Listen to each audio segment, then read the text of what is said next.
Live షోకి తిరిగి స్వాగతం. తన్ను అడ్డుకుంటే అభివృద్ధిని అడ్డుకున్నట్లేనన్న ఏపీ సీఎం చంద్రబాబు గారి వ్యాఖ్యలతో ఏకీపిస్తారా అంటే 40% మంది అవునని 60% మంది కాదంటున్నారు. శివరామరెడ్డి గారు చెప్పండి, అభివృద్ధిని అడ్డుకుంటారు మీరు? చెంగలరెడ్డి గారు చెప్పండి, అభివృద్ధిని అడ్డుకుంటున్నారు అంటున్నారు, బస్సులు తగలబెడతారా అంటున్నారు, దీక్షలు చేస్తారా అంటున్నారు, సావుకు అనుమతిస్తారా అంటున్నారు ఆయన. ఇప్పుడు ప్రజాస్వామ్య వ్యవస్థలో ఈ నిరాహార దీక్షలు చేయటం, ప్రొటెస్ట్ చేయటం అనేది ఒక ఆనవాయితీ అండి.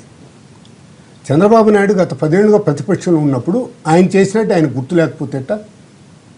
ఇప్పుడు వ్యక్తిగతంగా చంద్రబాబు నాయుడిని ఎక్కడ మీరంటే రాష్ట్రాన్ని నాశనం చేస్తున్నారు కాబట్టి ఆయన చేశాడు, మీరు ఇప్పుడు అభివృద్ధిని అడ్డుకుంటే ఎట్లా? ఇప్పుడు అభివృద్ధి జరుగుతూ ఉంటే మేము అడ్డుకుంటూ ఉంటే పర్వాలేదు. మీరు తాను అనుకునేది ఏది సాధించడం లేదు. 1997లో నీటి సంఘాలకు ఒక యాక్ట్ తెచ్చాడు. ఇప్పుడు ఒక ఆర్డినెన్స్ ద్వారా ఎన్నికలు లేకుండా, రహస్య బ్యాలెట్స్ లేకుండానే ఎన్నుకోబడ్డారు, ఎంపిక కాబడ్డారు. మేమేం చేసాం? మేమేమైనా అడ్డపడినామా? మీరు ఒక తెలుగుదేశం కార్యకర్త, ఇతను ప్రెసిడెంట్, ఇతను సెక్రటరీ అంటే ఊరు వద్దన్నారు. మీ ఇష్ట ప్రకారం మీరు చేశారు. 6500 చెరువులకు, కాలువలకు, ఊట కాలువలకు మీరు యునానిమస్గా చేసుకొని వచ్చేస్తే, వీడియో కాన్ఫరెన్స్లో కూడా జిల్లా కలెక్టర్లు కూడా అందరం తెలుగుదేశం వాళ్ళు మేము చేసేసినామని చెప్తే కూడా మేము అడ్డపడినాం. పలానా దాంట్లో మీరు అడ్డపడినారని చెప్పండి. 15 నెలలుగా ఈ రాష్ట్రానికి ప్రత్యేక హోదా కావాలని చెప్పేసి గగ్గోలు పెడితే మొన్న జరిగిందంటే ఒక రెజల్యూషన్ ఇచ్చారు. ప్రత్యేక హోదా కోసం ఈరోజు జడ్జిమెంట్ అండి, ఎంత మంచి జడ్జిమెంట్ వచ్చింది సుప్రీంకోర్టులో. తెలంగాణ నుంచి వేణుగోపాలాచారి గారు వేస్తే మీ హక్కును మీరు కాపాడుకునే దాంట్లో మేము చేసేదేమన్నది రాష్ట్ర ప్రభుత్వాలు అడగాల, రాష్ట్ర ప్రభుత్వాల దగ్గర నుంచి కేంద్రానికి పోవాలా, కేంద్రం ఇంప్లిమెంట్ చేయాలని చెప్పేసి జడ్జిమెంట్ వచ్చింది. ఇన్ని నేపథ్యంలో తెలుగుదేశం వాళ్ళే ముందుండి ఈ ధర్నాలు, నిరాహార దీక్షలు, ప్రొటెస్టులు చేయాలా, వాళ్ళకి మేము మద్దతు పలకాలా? మీరు చేయని దానికి ఇప్పుడు 15 రకాల మాటలు చెప్తారండి. 15 రకాల మాటలు. మాకు ప్రత్యేక హోదానే శ్రీరామ రక్ష అని తొలి రోజండ్రి, ప్రత్యేక హోదా సంజీవిని కాదని 2వ రోజండ్రి, ప్రత్యేక హోదా కన్నా ఎక్కువ మనం సంపాదించుకునేది మీరు అన్నట్టు శ్రీరామ రక్షణ హోదా అన్నారు కదా. శ్రీరామ రక్ష అనింది ఆయనే, సంజీవిని కాదు అనింది ఆయనే. ప్రత్యేక హోదా కాదని కానీ ప్రత్యేక హోదా కన్నా ఎక్కువ నిధులు తెచ్చుకుంటామని మీరే. ఇప్పుడు కేబినెట్ డెసిషన్ తో డౌట్ ఏంటంటే అరాచకం సృష్టించబోతున్నారు, రౌడీలు రాజ్యం చేయబోతున్నారు. నేనేం జగన్మోహన్ రెడ్డి గత సంవత్సరం నుంచి జగన్మోహన్ రెడ్డి లెఫ్ట్ పార్టీస్ కన్నా, కమ్యూనిస్ట్ పార్టీ కన్నా ఎక్కువ ఉద్యమాలు చేస్తున్నాడు. ఎక్సెప్ట్ ప్రత్యేక ఉద్యమం మాతో స్టార్ట్ అయింది అనుకో, మిగతా ఉద్యమాలన్నీ చేశారు. చేసినా కూడా ఎక్కడన్నా ఒక అంటూ వాడ్స్ ఇన్సిడెంట్ ఏదైనా ఒకటి ఎందుకు సడన్ గా బస్సులు తగలు పెడతారని జరిగిందా? ఎవరో అంటూ ఉంటారండి. ఎక్కడైనా ఉద్యమాల్లో ఇన్ని ఉద్యమాల్లో చంద్రబాబు గారు ఎందుకన్నారు ఇన్ఫర్మేషన్ ఉందా అని. ఇప్పుడు అభద్రతా భావంతో చంద్రబాబు నాయుడు గారు ఉన్నారండి. అభద్రతా భావంతో ఉన్నాడు. మళ్ళీ లేదో బలం పొందుకుంటారేమో ఏమో అని హైటెక్ సిటీ మాది 4 బిల్డింగ్లు కట్టించేసి ఇది నేను కట్టేసాను అని చెప్పేసి మళ్ళీ 2019 ఎలక్షన్స్ పోయేదానికి స్పీడ్గా చేస్తాను. ఆల్రెడీ 15 నెలలు అయిపోయిందండి. అభద్రతా భావం వల్ల మిగతా ఆడలేక మధ్యలో మీద పడినట్టు. రైట్. శివశంకర్ గారు బెంగళూరు నుంచి. శివశంకర్ గారు నమస్కారం, మాట్లాడండి. శివశంకర్ గారు సార్, గుడ్ మార్నింగ్ సార్. నమస్కారం, మాట్లాడండి ప్లీజ్. సార్, రామోజీరావు జగన్ గారి గురించి మాట్లాడతా సార్?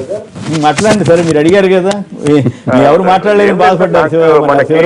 తెలిసిన ఇన్ఫర్మేషన్ ఏంటంటే కొంచెం రామోజీరావు స్టూడియోలో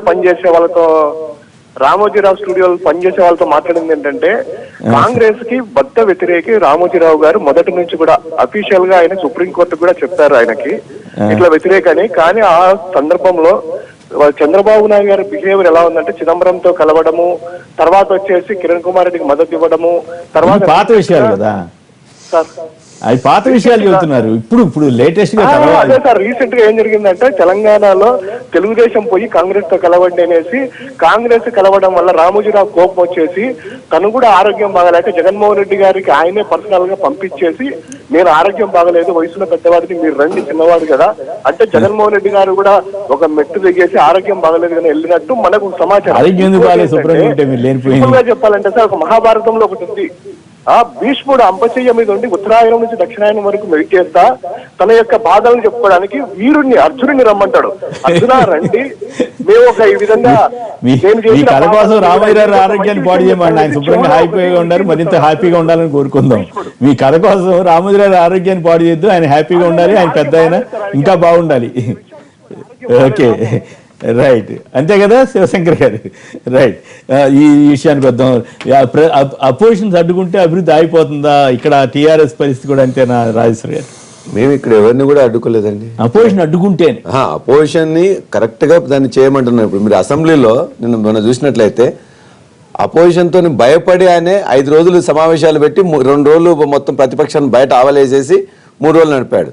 మేమేమన్నాం, మీరు ఏం డిస్కస్ చేస్తారో చెప్పండి బాబు అని చెప్పి, మీరు ఎంత ఎన్ని రోజులు కావాలంటే ఒక 5 రోజులు కావాలి, 10 రోజులు కావాలి, 10 రోజులు అయితే 10 రోజులు తీసుకోండి అని చెప్పి 11 రోజులు పెట్టినాం. కాబట్టి అపోజిషన్ యొక్క సూచనలు తీసుకోవడానికి మేము సిద్ధంగా ఉన్నాం. అపోజిషన్ అంటే ఉలిక్కి పడేది తెలుగుదేశం. మేము అపోజిషన్ తెలుగుదేశం వాళ్ళు ఎన్ని కూతలు కూస్తున్నారండి, ఎన్ని మాటలు మాట్లాడుతున్నారు, లేని వాటిని ఉన్న వాటిని కూడా అయినా కూడా మేము మాట్లాడుతూ భరిస్తున్నాం. ఎందుకంటే చంద్రబాబు నాయుడు ఇక్కడ ఒక పాలసీ, అక్కడ ఒక పాలసీ. పార్టీ అన్నప్పుడు ఒకటే పాలసీ ఉండాలి.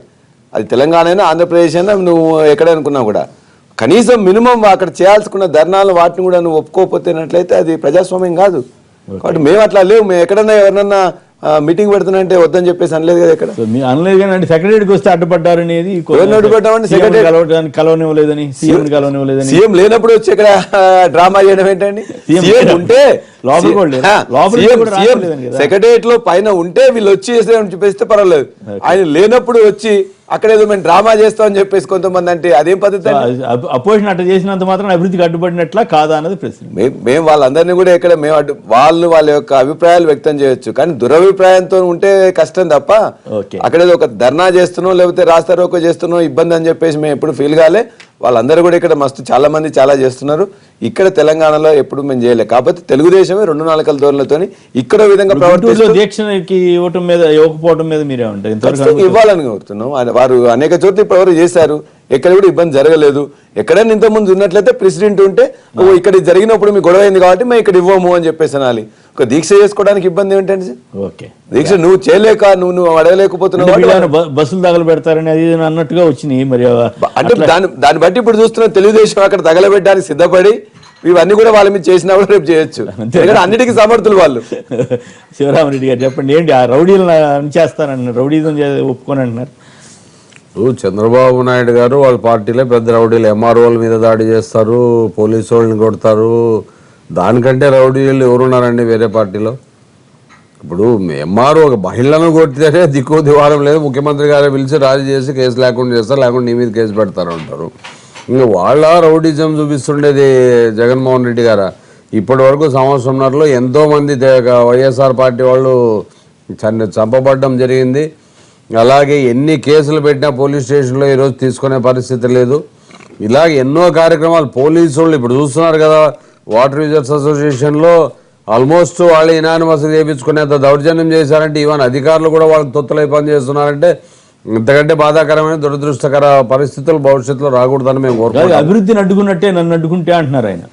అభివృద్ధిని అడ్డుకునేకి ఎక్కడుంది సార్? ఆయన అభివృద్ధి అనేది చేస్తుంటే కదా. అభివృద్ధి అనేది ఆయనకి ఎక్కడుంది? పుష్కరాల్లో ఉంది. అక్కడ ఎక్కడైతే భోజనాలు డబ్బులు తినేక అవకాశాలు ఉన్నాయో అక్కడ ఉన్నాయి. ఇప్పుడు అభివృద్ధి అనే పేరుతో పట్టిసీమ మొన్న చేశాను నేను 5 నెలల 20 రోజుల్లో చేశానని. ఆ 5 నెలల 20 రోజుల్లో చేశా అంటూనే 2500 క్యూసెక్లు వస్తూనే ఆ అక్విడక్టర్లు పడిపోతాయి. ఇది ఆయన అభివృద్ధి అంటే టెంపరీ అభివృద్ధి చేసి కోట్లు తండుకుందామని. ఇప్పుడు రాజధాని 99 సంవత్సరాలు లీజులకి ఇచ్చే దాంట్లో అభివృద్ధి అంటాడు. ఇవన్నీ దోచుకో తినడానికి ఎక్కడెక్కడ అభివృద్ధి ఉంటుందో ఆయన అభివృద్ధి, రాష్ట్ర అభివృద్ధి కాదు. ఆయన అభివృద్ధి తెలుగుదేశం పార్టీ కార్యకర్తలు మహానాయకుల అభివృద్ధి ఆలోచన ఇవన్నీ బయటకు వస్తే ఎక్కడ ఇబ్బంది అవుతుందో అనేది. ఇప్పుడు ముందు మన సోదరుడు చెప్పినట్లు మీరు బస్సులు తగిలిపెడతారని ఎవరన్నారండి? అంటే ఆయన వాళ్ళ పార్టీ వాళ్ళతోనే తగిలిపెట్టించి వీళ్ళు చేశారు చూడండి ప్రభుత్వం. ఆయన మనసులో మాట బయటపడ్డాడు. ఆయన ఎప్పుడు దాచుకోడు పాపం. మనసులో మాట బుక్లో ఎట్లా బయటపడినాడు ఇట్లా కూడా ఆ ప్లాన్ ఏదో చెప్పింటారు. మనం కాల్చేస్తాంలేండి సార్, బస్సులు అవి ఇవి కాల్ చేసి మనమే వాళ్ళ మీద కేసు పెట్టాలి. చావడానికి నేను అనుమతిస్తానా అని అడుగుతున్నాడు ఆయన. చావడానికి కాదు సార్. చంద్రబాబు నాయుడు గారు ఇక్కడే రైతులు కరెంటు దానికోసం చేసేప్పుడు ఇక్కడే బస్ స్టాండ్ రోడ్లో కూర్చొని చేసింది మీకు తెలీదా? సిటీలో ఎన్ని చేశాడు, ఎమ్మెల్యే క్వార్టర్స్లో చేశాడు, బెంజ్ సర్కిల్లో చేశాడు, ప్రకాశం బ్యారేజ్ దగ్గర చేశాడు, ఎన్ని చేయలేదండి. ఈయన ఈరోజు దీని గురించి మాట్లాడేది, ధర్నాల గురించి మాట్లాడేది. ఆ రోజు అభివృద్ధి కనబడలేదండి ఈయనకి, సీనియర్ నాయకునికి. ఈ రోజు కనబడుతుందా? ఎక్కడ పడితే అక్కడ 10 సంవత్సరాలు ఎట్లా ఎదుర్కొంటారు ఆయన? తప్పకుండా ప్రజాస్వామ్యంగా ఆంధ్రప్రదేశ్ కోసం, డెవలప్మెంట్ కోసం మేము పోరాడి తీరుతాం. ఆయన ఎన్ని అడ్డం ఇప్పుడు 20 తారీఖు వాళ్ళు రిప్రజెంట్ చేయడం జరిగింది. 20 తారీఖు నుంచి వాళ్ళకి ఆ స్థలం జనరద్దీ ఉందనేది ఇంకోటి తెలీదా? అంత డెవలప్ చేసి వేసిన తర్వాత ఇప్పుడు మాట్లాడేది. ముందే చెప్పొచ్చు కదా, మేము అక్కడ లేదండి ఇంకోతో పెట్టుకోండి అని. అంటే చంద్రబాబు ఈవెన్ బీజేపీ నాయకుడు మన మంత్రి మాణిక్యాలరావు కూడా అన్నారు, రాజకీయ స్వార్థంతో జగన్ ఈ పని చేస్తున్నారు సార్. అనకపోతే వాళ్ళకి మంత్రి పదవులు ఉండవు, ఏం చేస్తారు చెప్పండి, వాళ్ళ బాధ వాళ్ళది. ఆయన మాణిక్యాలరావు గారి మాటకి ఏదైనా విలువ ఉందండి? కనీసం పుష్కరాలు జరిగితే ఆయన అడ్రస్ లేడు, ఆయన డిపార్ట్మెంట్ ఆయన అడ్రస్ లేడు. ఇంకా ఆయన మాటకు మీరు ప్రాముఖ్యత ఇవ్వడం ఏమంత సమస్య అన్నాడు కదా? కాదు సార్, ఆయన డిపార్ట్మెంట్ లోనే ఆయన వినేవాళ్ళు లేరు. ఆయన పుష్కరాల్లో ఆయన ఎక్కడైనా కనబడినా చెప్పండి. మరి ఆయన మీద నమ్మకం చంద్రబాబు నాయుడు గారు, అది దాన్ని పెంపొందించుకోవడానికి ఏదో ఒక స్టేట్మెంట్ ఇవ్వాలా? తప్పదు. రఘునాథ్ బాబు చెప్పండి, ఏంటి అభివృద్ధిని అడ్డుకున్నట్లేనా దీక్ష చేస్తే? ఇప్పుడు ప్రతిపక్ష పార్టీలు అన్న తర్వాత అవినీతి అడ్డుకున్నట్ల సార్, అభివృద్ధిని కాదు అవినీతిని అడ్డుకున్నట్లు అంతే. దీక్షను అడ్డుకుంటేనా? దీక్షను చేయడం వల్ల ఆయన అవినీతిని అడ్డుకుంటున్నాం. ఎట్లా దోచుకొని తినుకోకుండా ఇప్పుడు ప్రత్యేక ప్యాకేజ్ వస్తే బాగా డబ్బులు తినొచ్చు అనేది ఆయన ఆలోచన. మేము కావాలంటుండేది హోదా ప్లస్ ప్యాకేజ్, రెండు. ప్రతిపక్ష పార్టీలు అన్న తర్వాత నిరసనలు వ్యక్తం చేయటం, దీక్షలు చేయటం, లేకపోతే అది వాళ్ళ హక్కు. అది ప్రజాస్వామ్యంలో కూడా చెక్స్ అండ్ బ్యాలెన్సెస్ ఉండాలి. కానీ ముఖ్యమంత్రి కొంత దాన్ని ఇంత తీవ్రంగా వ్యతిరేకిస్తున్న దానిలో బహుశా ఆయన ఆవేదన ఏంటంటే, ఆయన చాలా ఏదో కొత్తగా పుట్టిన రాష్ట్రం, పసిపిల్ల బిడ్డ, ఏమీ లేవు ఇక్కడ, అటువంటి దాన్ని ఒక జెట్ స్పీడ్లో తీసుకెళ్ళాలి అని. ఇప్పుడు ఆంధ్రాలో అక్కడ ఏమీ లేని పరిస్థితుల్లో వాళ్ళకి పరిశ్రమలు లేవు, క్యాపిటల్ లేదు, అట్లా నేనేది. అందుకని ఉద్యోగ అవకాశాలు లేవు. దాన్ని తీసుకెళ్ళటం కోసం ఆయన ఏదో ఆయనకు కొన్ని ఊహలో కొన్ని ఆలోచనలు ఉన్నాయి. అవి ఎక్కడ వెనకబడతాయో, ఇప్పుడు మరి ఏదో కష్టపడి ల్యాండ్ అయితే ఎక్వైర్ చేశారు, ఏది భూసేకరణ ఇంత కష్టంగా ఉన్నారు. ఇప్పుడు పవన్ కళ్యాణ్ ఆపాడు కదా, ఆపితే ఇప్పుడు ఆయన అభివృద్ధి నిరోధకుడు, అభివృద్ధి కాముకుడు అవుతాడా? ఆయనకి మీకు మద్దతు ఉంది కదా, కాముకులా నిరోధకులు? ఆయన ఆపింది అదంతా చాలా కొద్ది, 1800 ఎకరాలు, అది మళ్ళీ వద్దాం. కాదు వాళ్ళు ఏంటంటే ఇప్పుడు ఎంతోమంది ఇతర దేశస్తులు ఇక్కడ పెట్టుబడులకు రావాలి. ఇవన్నీ వచ్చేటప్పుడు ఇక్కడ ఒక అరాచకం లాగా ఉంది అంటే వాళ్ళంతా ఎక్కడే భయపడి వెనకబడిపోతారేమో అనేది ఆయన బాధ. అదే అన్ని పార్టీలు కలిసి ఈ రాష్ట్ర అభివృద్ధి కోసం చేస్తా ఉంటే వచ్చేవాళ్ళు ఇంకా సంతోషంగా వస్తారు అని ఆయన ఉద్దేశం ఉండొచ్చు. అన్నది ఆయన కాబట్టి నేను రెండూ చెప్పాను. డెమోక్రటిక్ లో ప్రజాస్వామ్యంలో చెక్స్ అండ్ బ్యాలెన్సెస్ ఉండాల్సిందే. కానీ ఆయన పర్మిషన్ ఇమ్మంటారా వద్దా? ఇమ్మనే కదా పర్మిషన్. ఒకవేళ అక్కడ ఇబ్బంది అయితే అక్కడ కాకుండా ఇంకో చోట ఇటు కరెక్ట్. మరి ఎప్పుడు ఎక్కడ ఇవ్వచ్చు? ఇంకా చోట ఎక్కడన్నా ఇప్పుడు ఎవరికి ఇబ్బంది లేని చోట. ఏదేమైనా ప్రతిపక్షాలు అభివృద్ధిని అడ్డుకుంటాయనేది ప్రభుత్వంలో ఉన్న వాళ్ళు వ్యాఖ్యానించడం అనేది సహజంగానే జరుగుతుంది. కానీ ప్రతిపక్షాలు వాళ్ళ బాధ్యత వాళ్ళు నిర్వర్తించాలి, ప్రభుత్వాలు వాళ్ళ బాధ్యత వాళ్ళు నిర్వర్తించాలి. తాను అడ్డుకుంటే అభివృద్ధిని అడ్డుకున్నట్లేనన్న ఏపీ సీఎం చంద్రబాబు గారి వ్యాఖ్యలను సమర్థిస్తారా అంటే 49% మంది మాత్రం అవునని, 51% మంది కాదంటున్నారు. ఎస్ఎంఎస్ పంపిన వారందరికీ కూడా ధన్యవాదాలు. ఇక శ్రీ రఘునాథ్ బాబు గారు, శివరామరెడ్డి గారు, రాజేశ్వర రెడ్డి గారు, చెంగల్ రెడ్డి గారు అందరికీ కూడా ధన్యవాదాలు. ఇది నేటి వార్తా విశ్లేషణ కార్యక్రమం. నమస్కారం.